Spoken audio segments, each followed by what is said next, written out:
There is a silence they never admit out loud, a distance they created to feel free, yet it's the same distance now punishing them. Because even when they move on, even when they replace you, even when they try to convince themselves it meant nothing, something keeps happening in their mind. They start comparing, not once, not occasionally, but constantly. And what they once ran from, they now can't escape. Because you didn't just leave a memory in them, you left a standard they can't unsee. They don't forget you the way they pretend to. That's the first truth most people misunderstand about avoidant individuals.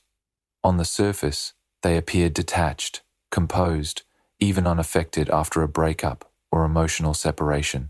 They may act like they have turned the page, like the chapter is closed, like your presence was just another passing moment in their life. But what actually happens inside them is very different from what they show outside. Avoidant people don't process emotions in a direct, expressive way. Instead, they suppress, compartmentalize, and push feelings deep into the background of their mind, where they believe those emotions cannot reach them anymore. But suppression is not elimination, it is storage. And what is stored does not disappear, it accumulates pressure over time. When they meet someone like you, someone who offered emotional depth, consistency, understanding, or genuine presence, their system doesn't always know how to handle it. At first, they may even feel safe, but slightly overwhelmed. Emotional intimacy creates internal discomfort for them because closeness often activates their fear of dependency or vulnerability. So when they step away, they convince themselves it is relief. They tell themselves they are better alone, that they are more in control, that they are protecting their peace. But what they don't realize is that the emotional imprint you left behind does not leave just because they physically withdraw. Days pass, then weeks, then sometimes months. Life continues. They distract themselves. They meet new people. They engage in new conversations. They try to rebuild a sense of normalcy that feels lighter, less demanding, less emotionally intense. But the human mind has a strange way of remembering emotional safety and emotional depth, and without conscious awareness, they begin comparing, not in a dramatic or obvious way, first, but in subtle emotional measurements. A new person laughs, but something feels different. A new connection shows interest, but something feels incomplete. A conversation flows, but lacks emotional weight, and somewhere in the background of their mind, your presence begins to resurface not as a decision, but as a reference point. This is where avoidants often struggle silently, because they don't openly process grief, they process contrast. They don't say, "I miss you," they think this feels different. They don't admit loss, they notice absence. And absence is powerful. The more they experience interactions that feel emotionally lighter or less meaningful, the more they may feel like they are losing their sense of connection and community. The more their memory begins to reconstruct your presence in sharper detail. Not because you were perfect, but because you were real in a way that left impact. You didn't just fill time, you created emotional depth. And emotional depth is not something the mind forgets easily, even when the person tries to suppress it. Over time, suppression weakens. The mind starts retrieving fragments. A conversation you had, a moment of care they didn't fully appreciate at the time, a level of understanding they haven't easily found. Again. And now, without warning, you become a comparison point in their internal world. Not because they planned it, but because emotional memory is involuntary. This comparison is not always flattering to them, either it creates discomfort. Because every new interaction that falls short of what you represented triggers a quiet internal conflict they don't know how to resolve. What makes this even more complex is that avoidants often pride themselves on independence. They believe they don't need anyone. But emotional comparison slowly challenges that belief, because if they truly didn't need or value emotional depth, they wouldn't notice its absence. The fact that they compare means something important was registered in their emotional system, even if they refuse to acknowledge it at the time. And this is where the internal tension begins to grow. On one side, their identity says they are fine alone. On the other side, their emotional memory keeps bringing you back as a benchmark, so they don't forget you. They suppress you. They delay processing you. They avoid facing what your presence actually meant to them. But avoidance does not erase emotional imprinted delays confrontation. Eye on with it. And in that delay, something powerful happens. The longer they stay disconnected from what felt real, the more it becomes a silent standard in their mind. Not something they openly express, not something they easily admit, but something that shapes how they perceive everything that comes after you.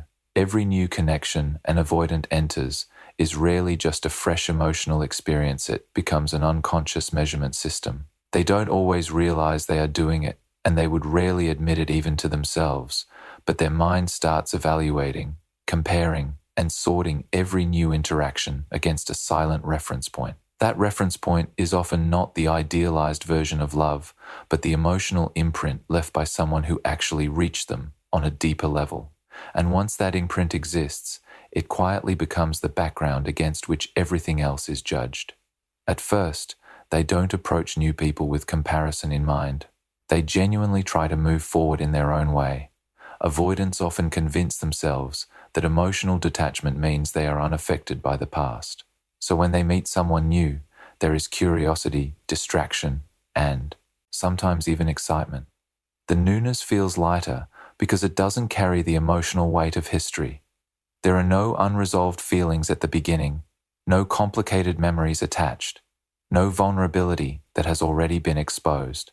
Everything feels controlled, simple, and manageable. But emotional patterns don't stay simple for long. As interactions deepen, subtle differences begin to appear. A new person might express care differently, respond differently, or offer attention in a way that feels unfamiliar. And this is where the mind of an avoidant quietly begins to reference what they once experienced with you. Not because they are trying to compare, but because their emotional system is searching for familiarity, depth, and emotional resonance. This comparison is not always conscious.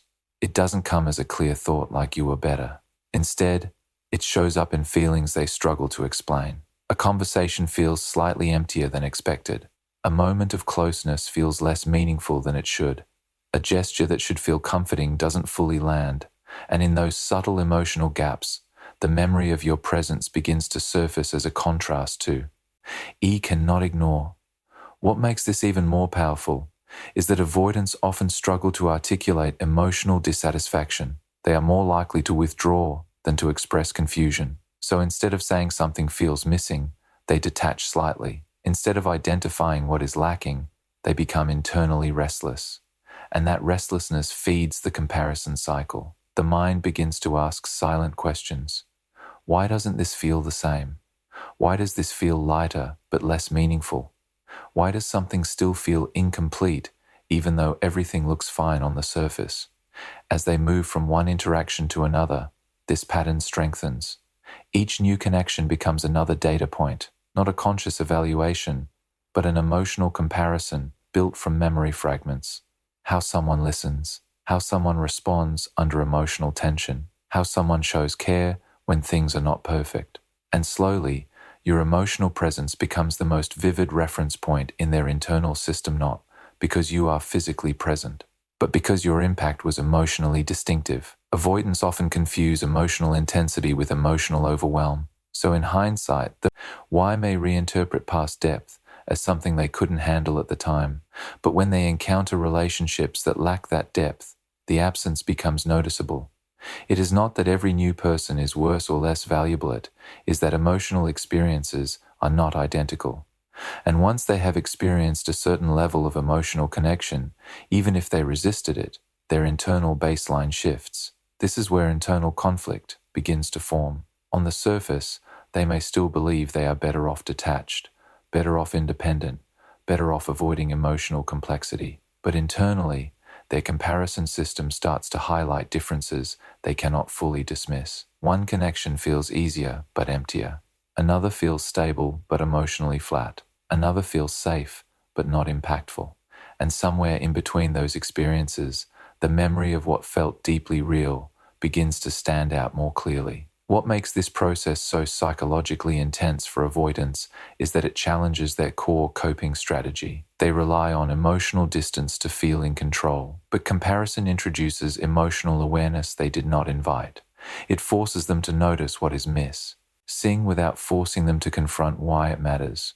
So instead of resolving the discomfort, they often cycle through more experiences, hoping the feeling will fade. But comparison does not fade through repetition, it intensifies when depth has already been experienced. Over time, new connections stop feeling like complete experiences and start feeling like partial ones. Not because the people they meet are lacking, but because their emotional reference point has already been shaped by someone who left a deeper imprint. And once that happens, every new relationship becomes a quiet echo of measurement against something they cannot unremember. This is the hidden weight avoidants carry.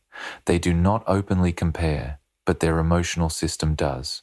And what begins as a simple attempt to move forward slowly turns into a subconscious search for something that feels emotionally aligned with what once existed.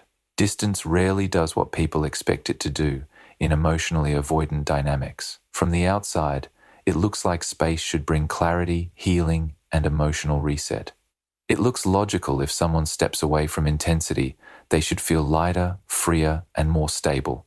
But for avoidance, emotional distance does not always create healing. More often than not, it creates reflection they were not prepared for. And reflection, when it finally arrives, does not erase feelings, it sharpens them. In the beginning, distance feels like relief. When emotional intensity is present, avoidant individuals often feel internally overwhelmed, even if they don't show it. Closeness can trigger discomfort because it requires emotional exposure, responsiveness, and vulnerability. So when space is created, it initially feels like control returning to them. They feel like they can breathe again, think again, exist without emotional pressure. This phase is often mistaken for emotional recovery, but in reality, it is only emotional numbing. As time passes, the nervous system calms, and the emotional noise fades. But what replaces the noise is something far more powerful. Clarity, not immediate clarity, but gradual awareness.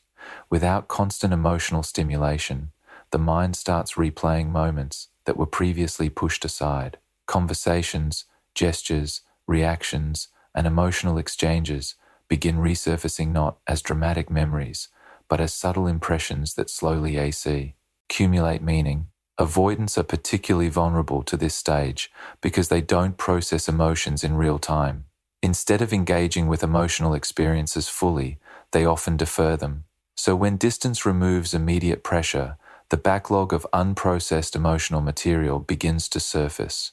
And that is where the shift happens. What once felt overwhelming in the moment now starts to appear differently in hindsight. Not because the past changed, but because their emotional state has changed. This is where distance begins to create clarity instead of closure. They start noticing things they didn't fully register before. The consistency someone showed, the patience that was present even during emotional withdrawal, the depth of connection that didn't demand perfection, only presence. And most importantly, they begin to recognize their own absence within those moments, how they pulled back, how they disengaged, how they left emotional space unreciprocated. Clarity does not arrive as a single realization. It arrives in fragments. A memory during a quiet moment, a thought during a new interaction, a comparison that doesn't feel intentional but still feels real. The mind e-gins connecting emotional dots that were previously scattered. And the more they reflect, the more they realize that what they stepped away from wasn't just intensity, it was depth they did not fully understand at the time. But clarity alone is not what makes distance powerful. It is clarity combined with absence.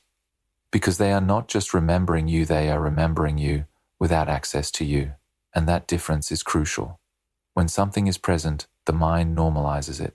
But when something is absent, the mind evaluates it differently. It assigns meaning, weight, and significance to what is no longer available. Avoidants often experience this shift quietly. They don't announce it. They don't always express regret openly. Instead, it manifests internally as reflection that becomes harder to ignore over time. The silence they once created to protect themselves becomes the very space where realization grows. And what grows in silence is often more intense than what grows in interaction. The irony is that distance removes emotional pressure but amplifies emotional truth. Without the chaos of closeness, they are left alone with their thoughts. And thoughts, when unchallenged, jed by distraction, become increasingly honest. They start recognizing not just what they felt, but what they avoided feeling. And that distinction matters deeply because avoidance is not the absence of emotionite, is the delay of emotional acceptance. As clarity deepens, they may begin to question their earlier interpretations. Was it really too much? Or was it just unfamiliar? Was it truly overwhelming? Or was it just new emotional territory they didn't know how to navigate? These questions do not arise immediately. They emerge slowly, often during moments of emotional quiet or comparison with current experiences that feel less impactful. This is why distance does not simply create moving on. It creates perspective shifts that can take weeks, months, or even longer to fully form. And in many cases, what they once saw as something they needed to escape from gradually becomes something they understand they misjudged emotionally. But even then, clarity does not always lead to reconnection or expression. Avoidants often remain internal processes, so they may understand more, feel more, and realize more, but still not act on it. Because clarity does not automatically override copy, NG mechanisms. It only exposes them, and that is the most powerful truth about distance in avoidant dynamics. It does not erase emotional significance. It reveals it slowly, in silence, in reflection, and in the absence of distraction. What they once called independence slowly begins to change its meaning over time. At first, it feels powerful, almost like a personal identity built on control, self-sufficiency, and emotional distance. For avoidant individuals, independence is not just a preference, it often becomes a protective structure. It creates the feeling that nothing can destabilize them, nothing can overwhelm them, and nothing can take away their sense of emotional safety. Being alone feels intentional. Being detached feels strong. Not needing anyone feels like freedom. But emotional experiences don't stay frozen in the way they are first defined. What begins as freedom can gradually transform into something else when it is consistently lived without emotional balance. Independence, when used as a shield rather than a choice, slowly shifts from empowerment into isolation. And the shift is not sudden, it is quiet, subtle, and often unrecognized until it becomes emotionally undeniable. In the early stages, avoidants feel in control of their world. They regulate their emotions internally, they limit emotional exposure, and they avoid situations that feel too intense or demanding. This creates a predictable environment where nothing disrupts their internal stability. They can focus on themselves, their goals, their routines, and their personal space without interference. On the surface, this looks like strength, and in many ways, it is. Self-reliance is a valuable trait. Emotional autonomy is healthy when balanced. But the imbalance begins when independence starts replacing connection entirely. Humans are not designed to exist in complete emotional isolation, even those who strongly prefer space. Emotional needs don't disappear simply because they are ignored. They quiet down for a while, but they do not vanish. And over time, silence begins to take on a different emotional tone. What used to feel like peace starts to feel like emptiness.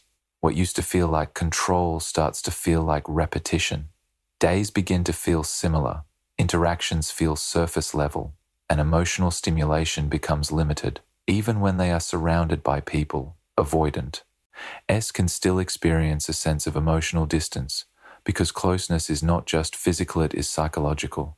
And without emotional engagement, presence from others can feel strangely incomplete. This is where the transformation begins. Independence starts losing its emotional richness. It still functions on the outside, but internally it begins to feel less fulfilling. The mind adapts to solitude, but the emotional system does not remain fully satisfied by it. There is a difference between being alone by choice and being alone by pattern, and avoidants often find themselves drifting from the first into the second without realizing it.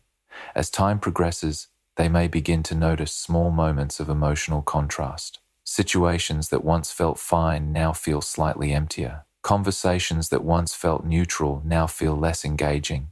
Experiences that once felt sufficient now feel like they are missing something they cannot easily name. This is not always recognized as loneliness at first. It is often dismissed as boredom, fatigue, or general disinterest in people. But underneath those surface interpretations, something deeper is developing. Emotional loneliness does not always announce itself loudly. It often arrives as a quiet awareness that something meaningful is absent, not necessarily someone specific at first, but a type of emotional depth that is no longer present in their daily life. And when that awareness grows, memory begins to play a role. This is where past emotional experiences start to re-enter the internal landscape, not because they are actively invited, but because the mind naturally searches for emotional reference points when current experiences feel insufficient.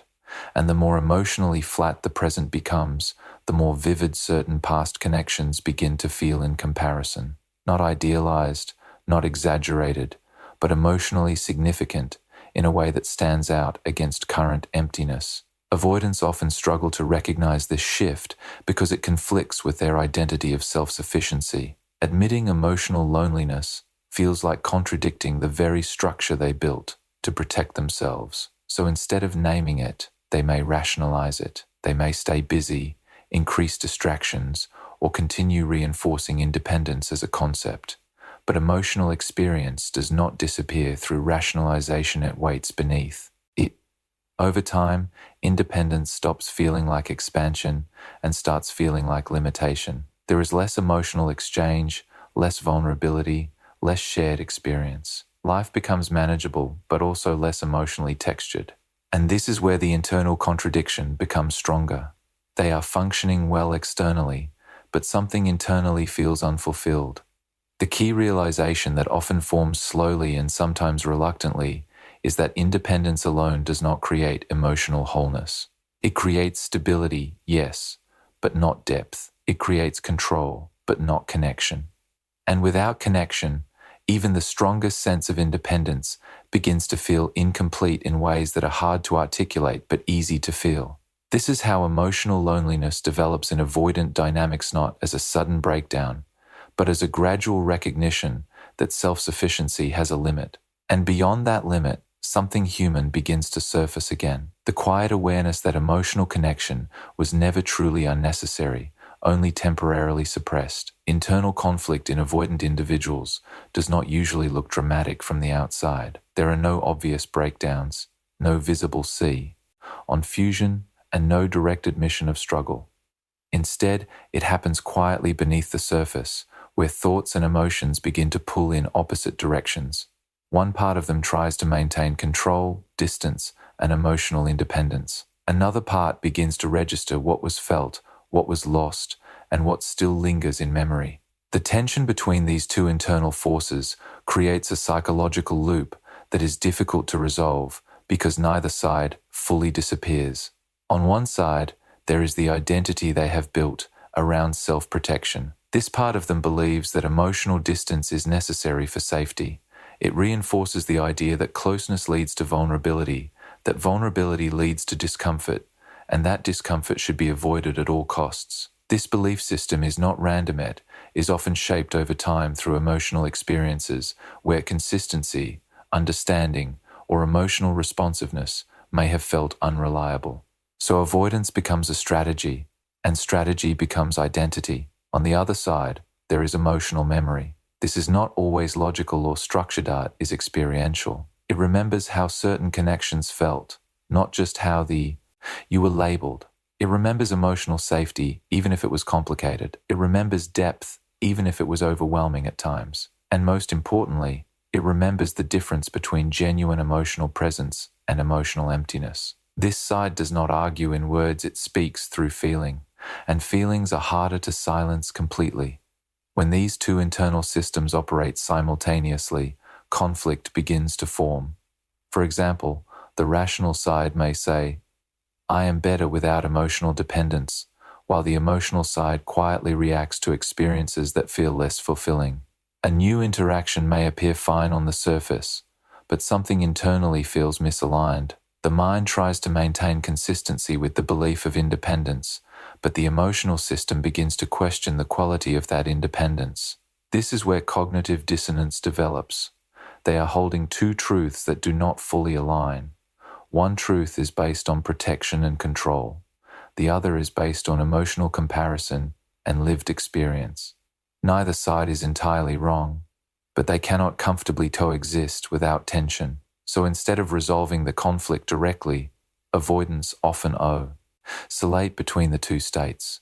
They withdraw further to reinforce independence, then reflect more deeply when emotional silence becomes too noticeable. What makes this conflict particularly intense is that it does not always have an external trigger. It can be activated by something as simple as a moment of quiet, a memory, or a new interaction that feels emotionally incomplete. There is no need for dramatic events. The mind itself becomes the space where contradiction unfolds. And because avoidants are often skilled at suppressing outward emotional expression, this internal struggle remains hidden. Over time, the conflict becomes more subtle, but also more persistent. The rational mind continues to defend distance, but emotional awareness continues to accumulate. Small realizations begin to form. Certain connections felt different. Certain interactions carried more emotional weight. Certain experiences cannot be easily replicated. These realizations do not immediately overturn beliefs, but they begin to weaken certainty. What complicates this even further is that avoidants often interpret emotional discomfort as a sign to withdraw further, rather than a signal to understand what is happening internally. So instead of engaging with the conflict, they reinforce the pattern that created it. This leads to a cycle where avoidance reduces immediate discomfort, but increases long-term internal tension. In moments of reflection, they may begin to question their past choices, not always in a direct or emotional way, but through subtle reconsideration. Was the distance necessary, or was it reactive? Was the emotional intensity truly overwhelming, or was it simply unfamiliar? Could the situation have been understood differently if it had been approached with more emotional openness? These questions do not always receive clear answers, but their presence indicates that internal certainty is no longer as stable as it once was. At the same time, emotional memory continues to operate in the background. It does not compete loudly, but it does not disappear either.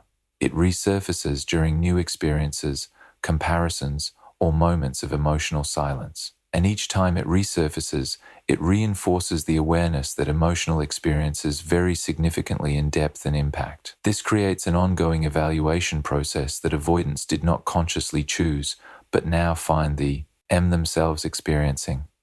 The conflict intensifies when they realize that neither complete distance nor complete openness feels fully satisfying on its own.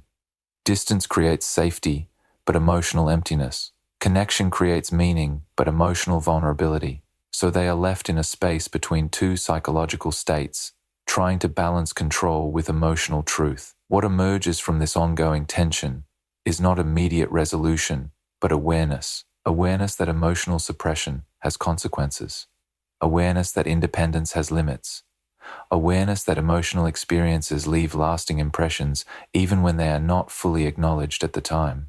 And awareness, once formed, does not easily disappear. This is why internal conflict in avoidance is not just a moment, it is a process, a slow unfolding of contradiction between what they believe protects them and what they emotionally remember. And in that space between belief and memory, the tension continues to exist, shaping their perceptions long after the original emotional experiences have passed. What gets left behind in avoidant dynamics is often misunderstood as nothing happened or it didn't matter that much. But emotional impact doesn't follow behavior, it follows depth. And when a connection reaches someone on a level they didn't fully know how to handle at the time, it doesn't disappear just because they stepped away from it. It changes form. It moves from presence into memory, from experience into reference, from something lived into something compared against everything that comes after. Avoidants often believe that stepping away creates emotional reset, that once distance is created, the emotional significance of a person or experience gradually fades into neutrality. And in some superficial sense, that can appear true. Time reduces intensity. Daily life replaces immediate emotional urgency. New routines take over. But what does not fade as easily is emotional imprint, the internal standard formed through experience. When they encounter something emotionally meaningful, even if they initially resist it or feel overwhelmed by it, the mind still records it, not as a perfect memory, but as an emotional baseline. It becomes a quiet internal measurement of how connection can feel when it is present, even if that presence was complicated, inconsistent, or eventually lost. And once that base, a line exists, it does not get deleted, it gets referenced. So when avoidants move forward and meet new people or enter new situations, they are not starting from zero emotionally. They are starting from comparison without consciously realizing it. New experiences are filtered through what has already been emotionally registered. This is not intentional judgment, it is automatic processing. The mind recognizes patterns, differences, and emotional gaps, even when the person is not actively analyzing them. What they often discover over time is that similar is not the same as equivalent. A new connection may be kind, stable, or even compatible on paper, but still feel emotionally different in ways that are difficult to articulate. Something in depth is missing. Something in presence feels lighter. Something in emotional resonance does not fully align. And in those subtle differences, the past begins to reassert itself as a reference point. This is where the idea of replacement starts to break down. Emotionally significant experiences are not easily replaced because they are not defined by surface-level traits. They are defined by impact, and impact is not easily replicated across different people or moments. So even when avoidants move forward, they often find themselves encountering emotional echoes of what once felt more meaningful. But this realization is rarely immediate. It unfolds slowly, often in quiet moments rather than obvious ones. A conversation that feels unexpectedly flat, a moment of emotional distance that feels familiar in an uncomfortable way, a realization that effort, attention, or emotional presence feels different than what they once experienced. These are not dramatic events, they are subtle contrasts. And contrast is what triggers memory. Over time, these contrasts begin to accumulate, and as they do, the original emotional experience gains clarity in hindsight. Not necessarily in a romanticized way, but in a more structured understanding of what was actually present. They begin to recognize emotional depth where they previously saw intensity. They begin to see consistency where they previously felt pressure. They begin to understand that what they stepped away from carried qualities that are not easily duplicated in new environments. What makes this process particularly powerful is that it does not require direct contact or exter. Now reminders. It happens internally. The mind itself becomes the space where past and present are continuously compared. And even if they consciously try to move on, emotional memory continues to function in the background, shaping perception without permission. Avoidants may not openly express that something feels unmatched or irreplaceable. In fact, they may resist that interpretation entirely. But resistance does not eliminate recognition. It only delays acknowledgement. And delayed acknowledgement often becomes more persistent over time because it is processed without resolution. Eventually, what emerges is a quiet understanding that emotional significance does not simply disappear when a connection ends. It remains embedded in perception. It influences how new experiences are felt, even if those experiences are objectively positive. And this influence creates a subtle but continuous comparison between what is present and what once was. This is why the idea that what they ran from becomes what they can't replace is not about regret in a dramatic sense. It is about emotional uniqueness. Once someone has experienced a certain level of emotional connection, awareness, or presence, NCE, it becomes part of their internal framework. And everything after it is measured against that framework, whether they consciously agree with it or not. In the end, what they cannot replace is not a person in a literal sense, it is the emotional imprint that person left behind. And imprints are not erased by distance. They are carried forward, quietly shaping perception, comparison, and emotional understanding long after the connection itself has ended.